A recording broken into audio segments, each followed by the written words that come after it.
Hi everyone, Aaron here for Zollotech, and the other day Google released Android 16 QPR1. It's available for developers and you can install it on the latest Pixel devices and others coming soon. Many of you have been asking me to check out the latest Android updates since I used to cover it and I haven't in a while, and now that we have some significant updates I thought we'd take a look at what's new. Now the first thing is how to install it. So you'll see here on the developer website you can get Android 16, and keep in mind it is a little bit buggy currently in its current form, but it will release a little bit later this year.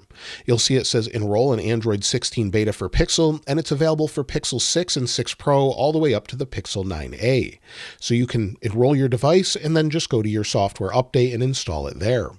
Of course, you can get Android 16 beta on partner devices as well, but you may not have the latest animations and changes, but it will be available for things such as Lenovo, OnePlus, Oppo, Realme, Vivo, and others. Now, as far as the overall size, when I installed this, it was pretty significant. So you'll see Android 16 QPR1 Beta 1, and it came in at 3.17 gigabytes for the OS. So I installed it on the Pixel 9 Pro XL, and I have the previous public version on the Pixel 9 Pro Fold. So let's go ahead and take a look at what's new. And the first thing has to do with new icons at the top here. So this is the first obvious change here. There's a new font. In the change at the top, you'll see that the battery is horizontal now on the right-hand side, where it was vertical before. The font's a little bit bigger, maybe a little bolder, and the overall Wi-Fi signal is different as well. If I go ahead and plug this in, there's a new animation, so let me do that. So I'll grab a plug that's nearby, plug it into the bottom, and you'll see the animation here. So we'll plug that in, and you'll see we've got a nice animation there. If we have low power, it will turn red, so it's just something that's a little bit new and updated. Now, if we go to the lock screen, there's an update here. So maybe I'll tap over here to wake it up. It wakes up from typically where you tap. Now, this is sort of hit or miss depending on where you're at, but you'll see that we have a nice new notification, and it's got a bigger font. It's easier to read. And then, of course, we've got our other things such as our fingerprint, and it just looks a little bit different this time around. So if I lock the Pixel 9 Pro Fold with the previous version, we'll wake it up, and you'll see I have a different setup here. But basically, it has a new look to it, and you can customize this, of course, if we press and hold. So customize lock screen, and this screen is a little bit different as well. So you'll see if I unlock here, it's all new. So we have some wallpapers at the bottom with a nice new animation as we scroll through, and then we can go to more wallpapers. And then at the bottom, of course, we have things such as clock, shortcut, notifications on lock screen, and more lock screen settings. Now, if we go to more wallpapers, and then maybe I go to choose a photo, go to this photo from this video, of course, linked in the description, you can tap to edit the photo, but if we go to effects, there's some new options here. So if we do the same thing on this device as well, it's going to look a little bit different. So we'll go here, and then you'll see it's completely different now. With all new effects, we can customize the way it looks. And some of this needs to be updated so it fully works properly, but you'll see what it looks like here with different accents. We can even customize it so it has weather that will affect the overall lock screen and home screen throughout the day based on your local weather. You could have rain here, you could have snow, sun, or whatever you have. So based on your current weather in your location, you can have that. We also have cinematic as well, so you can add 3D motion to this photo, and you can download that model, and it will use it on this photo. So lots of really nice changes here, with lots of customization that should change in the future. If we select this, we have a nice animation here. When we go to next, you'll see it just jumps back, and then we can apply it to the lock screen and the home screen.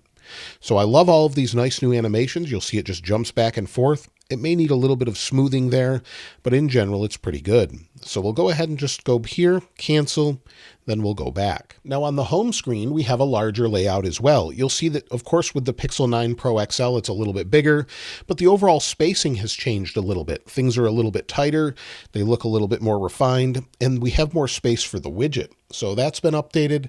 And then, of course, the at-a-glance update here, while we still can't customize it, is a little bit smaller as well. So you can see that. I think it just looks a little bit cleaner. Maybe we'll be able to customize this in Beta 2, but at this point, there's a little bit of a change here as far as the overall look with spacing and more. So you'll see the options here. We have more space, and we can just shrink things down, but we of course can customize it however we'd like and then just make it whatever we want. One other thing I wanted to share is if we lock the screen, go to the home screen, you'll see that we can shrink notifications down to a different size. So there's an option for this as well, or you can have them full size. And then also in the notifications, it's a little bit different now. So as we've pulled down from notifications, it looks all new. It's translucent with the background. We have new buttons down here at the bottom that clearly define what's going on compared to what we had before. So let me clear out some of these. You'll see it looks completely different. So we can clear these, of course, it goes away like you would expect. Pull down from the top here and pull down again, and everything is a little bit nicer. So not only does it look a little different and have different animations, if maybe we tap on internet here, it then opens up like you would expect. But if we tap on things such as Bluetooth, we can go into settings. If we tap on the left, we can turn it off. So you can do this on specific things now, where before you had to go into it and then turn it off that way. We now have a one-touch option to turn that off. Of course, we can customize this further, so it looks a little bit different here. We can select whatever we'd like, and now it's sort of organized alphabetically or based on what it is. So you'll see here, it looks a little bit different. We have connectivity and utilities and display and privacy and accessibility and more. So it makes it a lot easier to see what you want if you want to add it to your tiles.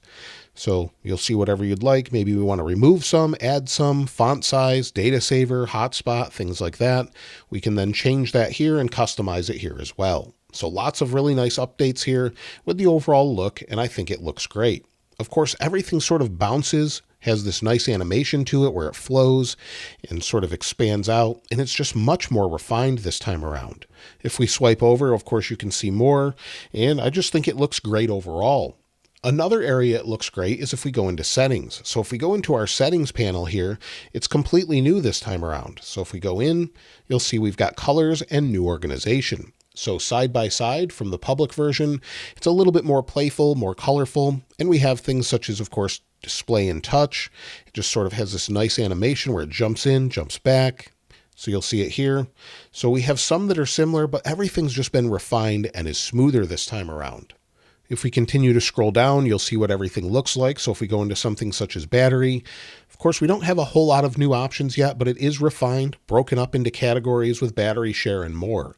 So just a nicer look overall. They've really worked on what it looks like, and I definitely like this upgrade. Another area they've changed this is if we maybe change the volume here, you'll see it looks a little bit different. We have a line here. Let's do that again. We'll turn that up, and then we have some different options, of course. So if we want to make the volume active, silence it, you'll see all of these really nice animations that just pop in and out. Definitely a refinement here. Again, if we go into our volume options, it again looks a little bit different. So side by side, completely different as far as the look. Go into the settings, and again, it just has a new look to it. Everything is just a little bit smoother, a little bit more refined. Another area that's been updated is the recents. So if we go into that, you'll see again, we have sort of a translucent background, and then we have different sections here now for select and screenshot. So it's sort of segmented with its own border around it. I think it looks a little bit nicer. You'll see as we scroll up here, we can swipe that off the screen, swipe it again, and it looks nice and smooth. And then we have some options here in the upper left. So with our app info, things are just a little bit different and more refined again. So again, split screen, pause app, close, and then if we swipe all the way over, of course, we can close that out. So it looks pretty good.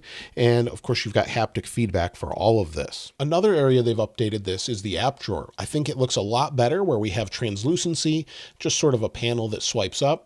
And you'll see the older version on the left, newer version on the right, definitely looks a little bit better there. Another thing we'll have is live notifications, and you'll see things such as flights and Uber on your notifications, whether that's on your lock screen or somewhere else. So maybe you'll have this here and it will pop in and show you the status of your Uber or your flight or something along those lines. Those apps need to be updated. That's something we've seen on iOS for a while. The other thing we have is audio sharing. If we go into our settings, we'll just search for it here.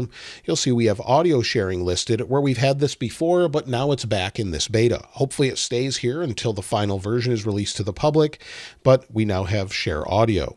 There's going to be a lot of other features to check out in the future. Beta 2, of course, will change some of the designs typically, add refinements, maybe more changes to the wallpaper and other things. I think overall it's a nice update, definitely makes it feel more refined, super smooth. As someone who regularly uses iOS, as you've seen some of my other videos, this just feels incredibly smooth and on a level that I haven't seen from Apple in a long time, and it's great to see Android have their own style and have all of that refinement to go along with it. Just everything is very fluid, but there are bugs here and there. If you've been using it, you might see some visual glitches, some things might not react as you would expect, and I think that will be refined again once we get to the next betas and final version. So that's everything so far with Android 16 QPR1 Beta 1. Let me know if you've found anything else or find anything else significant as far as the features or changes, and let me know what you think of the overall animations and refinements. Of course, I'll link this wallpaper in the description like I normally do, and if you haven't subscribed already, please subscribe, and if you enjoyed the video, please give it a like. As always, thanks for watching. This is Aaron. I'll see you next time.